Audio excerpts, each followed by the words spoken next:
It was actually looking for Jane, my great-grandmother, that led me on to finding out about Harriet. My mother told me that Granny was in a children's home.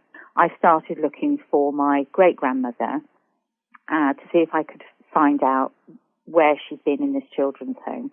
Well, I did eventually find her, but it was actually as an inmate at Matcham Union Workhouse at Berrington, which was a bit of a shock, to be honest. And she was in there with her brothers, and a couple of the other children were there at that time, because they kind of pinged backwards and forwards between Clonfeslin and Matcham Union Workhouse. She was the last born, Harriet's last child.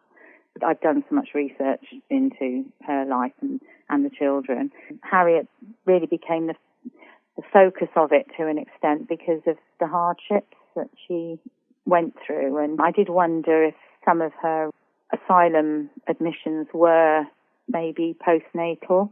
I worked in health and social care for years as well. I've worked there until I retired. And when I first started a long, long time ago, there was a lady who was living in a care home that I was working in. I was lucky enough to be able to see the records of her admission when she was first admitted into care, and it wasn't into that particular establishment, but she'd been in care since she was a child, and it said mental defective, and that absolutely shocked me to my core. I couldn't believe that, you know, in modern times I was actually reading this about this lady that I knew, you know. I mean, she was in her 80s when I knew her, but she was referred to as a mental defective.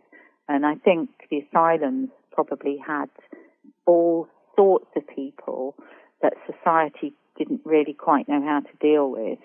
And whether it was mental health or whether it was a learning disability, they were just put into these places. I'm not convinced how much therapy actually went on. It's been a really interesting journey. I've learned lots about the workhouse and the workhouse system. I did actually go to her grave. She's at Cathay Cemetery in Cardiff. I felt so connected, I think. I mean, I felt connected right the way through, but I particularly felt connected when I went to her grave. I've now got so many extra family members that I didn't have before. I did a family get-together, and I had descendants in my house from each one of Harriet's children. It was wonderful, absolutely wonderful, to get everybody together. And I think it was a lovely thing to do for Harriet in a way.